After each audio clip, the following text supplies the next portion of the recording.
주님께서 여러분과 함께 요한이 전한 거룩한 복음입니다.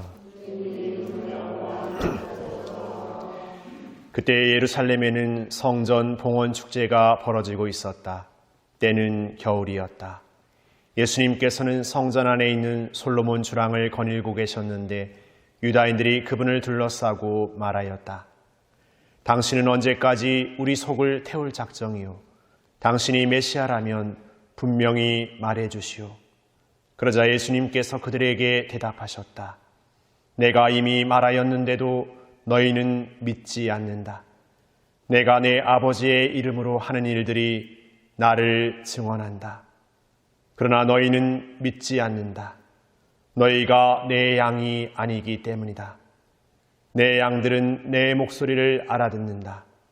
나는 그들을 알고 그들은 나를 따른다. 나는 그들에게 영원한 생명을 준다. 그리하여 그들은 영원토록 멸망하지 않을 것이고 또 아무도 그들을 내 손에서 빼앗아가지 못할 것이다. 그들을 나에게 주신 내 아버지께서는 누구보다도 위대하시어 아무도 그들을 내 아버지의 손에서 빼앗아 갈 수 없다. 아버지와 나는 하나다. 주님의 말씀입니다.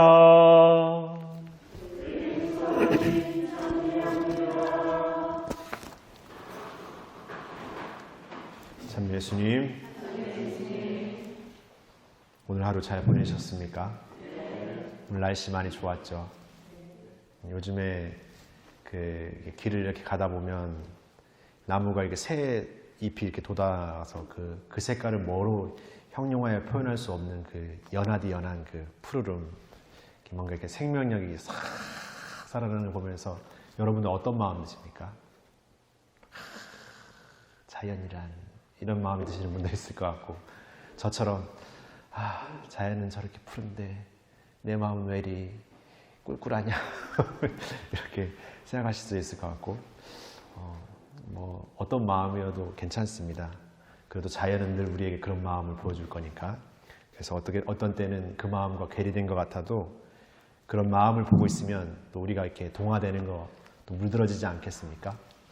오늘 예수님과 이렇게 아버지와 나는 하나다라고 말씀하시는 안에도 보면 예수님의 존재가 이미 아버지 하느님과 일치되어 있는 존재지만 우리도 역시 예수님을 따르는 삶 안에서 그분과 하나 된다라는 것은 닮지 않은 듯 괴리된 듯 여겨지는 우리의 모습이지만 우리를 창조하셨고 우리를 불러주셨고 우리를 끊임없이 부른다는 어떤 그분의 사랑에 대한 우리를 부르시는 그 섭리를 우리가 조금씩 깨달아가게 되면서 다시금 그분을 향해 서고 그분 안에 머무른다면 우리가 이렇게 변화되어 가는 것 같습니다.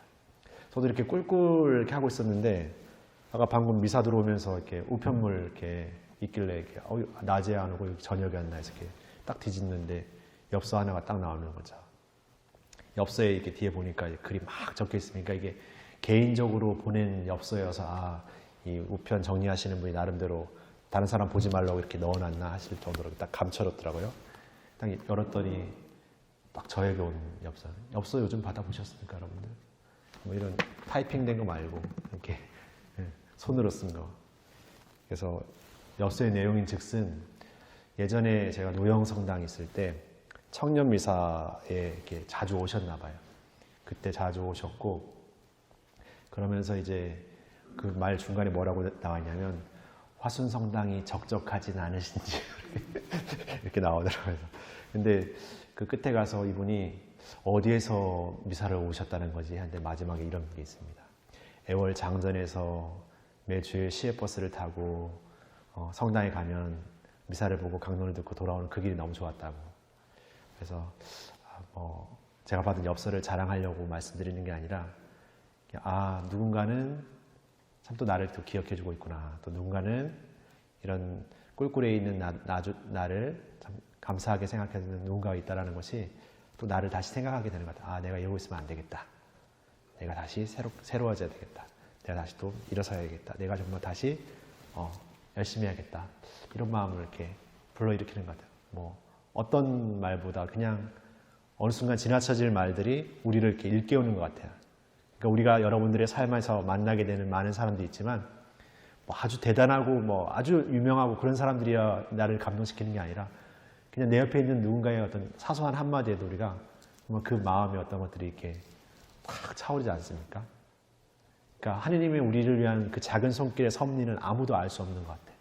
오늘 제1독서를 보면 스테파노의 그 죽음 이후로 그리스도 신자들이 다 뿔뿔이 흩어지지만 오히려 그것이 유다인들만이 아닌 이방계 그리스도인들, 다른 지역에 있는 사람들에게 그리스도가 전해지게 되는 또 새로운 시작이 되는 것이죠. 그러니까 우리의 계획 안에서, 인간적인 계획 안에서 이렇게 하면 모든 것이 다 마무리되고 끝날 것이고 정리될 것이라고 생각했던 그 유다인들과 그 예수 그리스도를 박해했던 사람들의 생각은 오히려 하나님의 계획 안에서 또 다른 놀라운 섭리의 계획이 또 그 안에서 펼쳐지는 것 같습니다. 그러니까 우리가 아무리 우리의 계획과 판단으로 뭔가를 안 된다라고 말하고 아니면 그런 잣대의 기준으로 누군가를 단죄하거나 판단하는 것은 하나님의 계획 앞에서는 다 무용지물인 것 같다는 생각이 듭니다. 그러니까 여러분들에게 주어진 하루 안에서 내 기분과 내 감정과 내 준비의 어떤 부족함이 문제가 아니라 끊임없이 나에게 그 작은 손길과 여러 가지 섭리를 통해서 나를 이끌어 가시는 하느님을 우리가 늘 새롭게 들어야 되고 늘 새롭게 바라봐야 되고 늘 새롭게 머물러야 되는 것 같습니다. 그럴 때 우리가 그 녹음의 그 빛깔에 우리가 물들어 그 감동에 우리가 젖어들듯이 우리가 예수님 안에서 그런 마음을 것들이 새롭게 정화되면서 이렇게 머물러지고 동화되어지고 이 부족한 영혼, 이 부족한 내가 예수님과 하나 되는 그런 은총을 반드시 분명 입게 될 것이라는 것을 우리가 고백하게 되는 것 같습니다. 그래서 우리가 감히 고백할 수 있는 것은 바로 그분께서 우리를 불러주셨기 때문에 그분께서 우리를 이끌어 주시기 때문에 우리가 이 신앙의 여정을 갈 수 있다는 것을 다시 한번 기억하는 저녁이 되었으면 좋겠습니다. 잠시 묵상하시겠습니다.